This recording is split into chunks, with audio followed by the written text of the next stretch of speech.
and making sure I don't do a lot of ahs and O's and you knows and all that stuff. So first of all, let me just say thank you to Wilkerson for the invitation. Brother Wilkerson and I communicated back in May of this year, so right before the summertime. And he asked me, Brother Tillman, would you mind attend this meeting? And I said, sure. But I had to get through summer. But so we got through summer, we're in the fall, and it is just my high honor to be here with all of my brothers. And I see many brothers who I know personally. I see we got Brother McLucas here, Brother Rodney Blunt. Brother Blunt actually served as my secretary within the Midwestern region, who is really 45 minutes away from me. I'm in Southfield, Michigan. He is in Ann Arbor, Michigan. I just biked 105 miles with Brother Peralta just 2 weeks ago. Well, 10 days ago in the rain for 40 miles. So we got out there, and for us, it's about health and wellness, but we just did a century in Salisbury, Maryland. And for all of the brothers who I've never met before, one day I hope to get to meet you in person, grip you up, I'm sure, at a convention or any activity that Alpha does in the future. So I'm going to share my screen.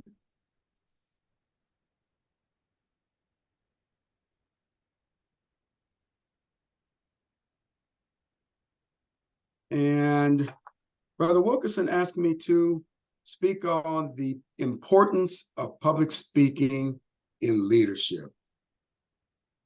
And I told him not a problem, because as a general president, you get many opportunities to speak in front of individuals.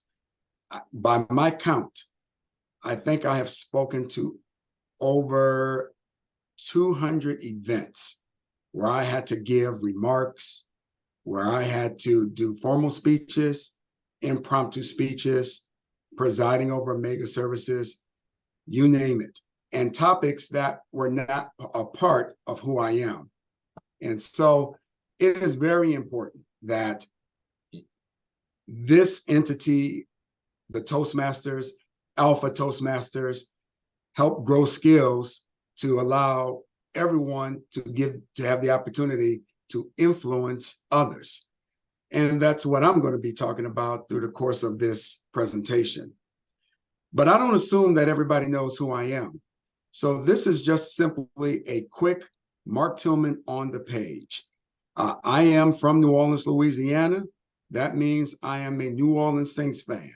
So if you are a Saints fan, put it in the chat. And if not, don't tell me that you are a Dallas Cowboys fan. I hear that a lot.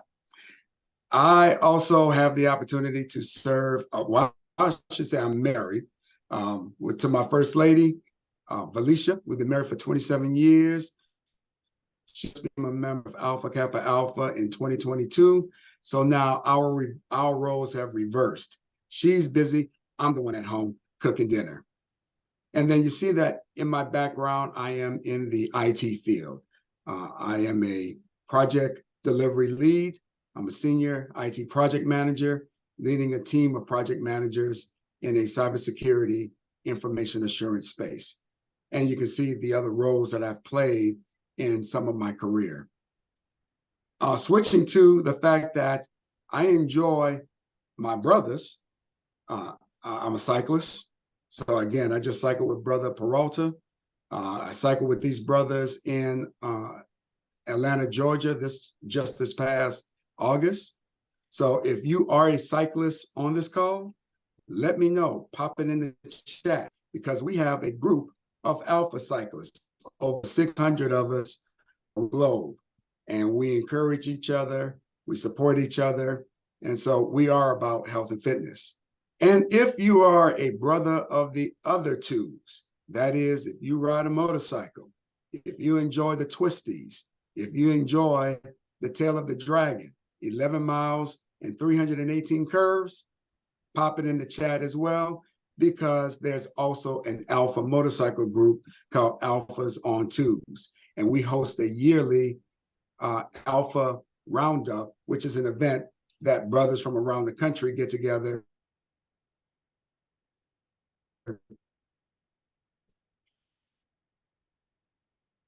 ride different roads. And just I'm the pastor of Alpha. I was initiated to Alpha through a chapter seated at Dillon University on November 22nd, 1985.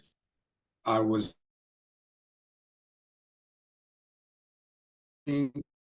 the back-to-back alumni chapter of the year of the fraternity here in Detroit, Michigan. And then I've also had many, many speaking opportunities. And I just happened to pick these two because I had videos for these two. One was that I delivered remarks for the 50th anniversary of the March on Washington. So you're actually seeing the video feed that was done by C-SPAN. I also had an opportunity to become the person of the week here locally at our local ABC affiliate TV station, where myself as a big brother and my mentee, Elijah, we were interviewed, and it was an honor to be able to sit there and talk about mentoring with my little and share my thoughts to others.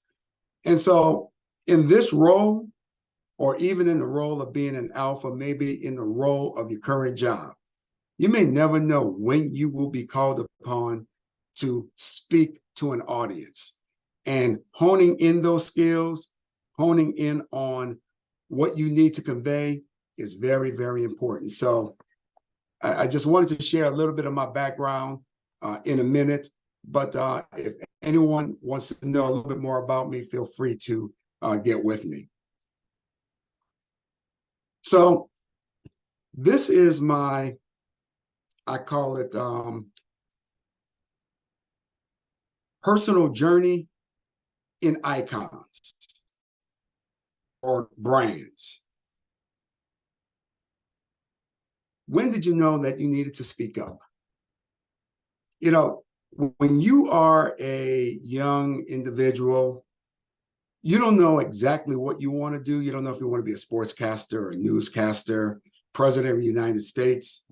But there are pieces of your journey that forms who you are. And every brand that you see up here on this screen forms the overall brand of who you are.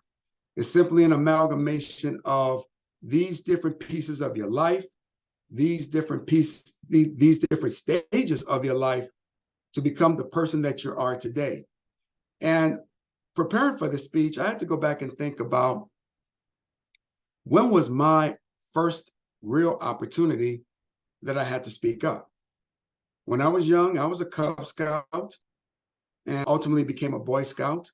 And when you're in that stage of life, you're just learning how to get along with a group. You're learning certain leadership skills. You're learning how to get along with others, how to organize and build things. That provides a foundation of what's going to come later on in life. In high school, I was in the marching band, St. Augustine High School in New Orleans, Louisiana. We called ourselves the Marching 100, the best band in the land. And I was a section leader of the clarinet section. And my job was to ensure that every clarinet player knew the formation, knew the music, know how to step, know how to be integrated in the overall formation of 128 steppers and musicians that are out there on a football field. That was my first real taste of a leadership position, because you have the band director, drum majors, section leaders. And so that started to form my leadership ability, but also my public speaking or speaking ability, because I had to direct. I indicated I ride a motorcycle, and I am in a Harley owners group.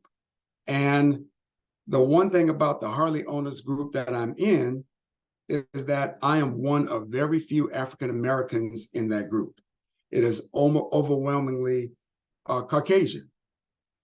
But being a public speaker did not make me afraid to speak to an overwhelming group of Caucasians. In fact, throughout my career in IT, throughout my job, from EDS to HP to DXC to Michigan Medicine, I am usually one of very few African Americans where I'm at. But that did not make me afraid to speak up and to speak my mind and to lead others in those particular roles that I served throughout my journey. And so one day you may be taking a stock into your particular brand, your brand of brands. What allowed you to get this far with what you have done in your life? It's more than just a resume. It's really the fact that you have now become this overwhelming sense of person based upon these individual brands that you are part of. And this is just a taste of everything that I've done. So that's one thing that you need to think about, or I should say, to think about as you are moving through your leadership journey, as you're moving through your fellowship journey. One thing that's all interrelated is how you address and deal and work with people. Brother Wilkinson asked me to, Brother Tillman, share your Alpha journey with us. And this is a timeline from the moment that I became, that I entered Dillard University in 1984 as a freshman. And while I was at Dillard, that's when I basically became aware of Alpha Phi Alpha. And my major was computer science. And I became an Alpha in my sophomore year in November of 1985. And yes, that is a young, fresh face, right off of being initiated, young brother without the beard. And again, my first taste of public speaking really at the collegiate level and becoming an Alpha, I should say, was when I addressed the who went from big brother to being my brothers of Alpha Phi Alpha. And we had to introduce ourselves within this was at our banquet that we were doing. Graduated Dillard, and then immediately started my job up here in Detroit, Michigan with EDS. But EDS formed my foundation for being organized. I was a systems engineer. You know, when you graduate, you get your first career, you get your first taste of a paycheck, a real paycheck. You get your first taste of working with others. That is not why you're not in college. And then my Alpha leadership journey has really begun and taken off about 10 years after I became a member of the organization. I was an area director for the Detroit area, and then eventually became the district director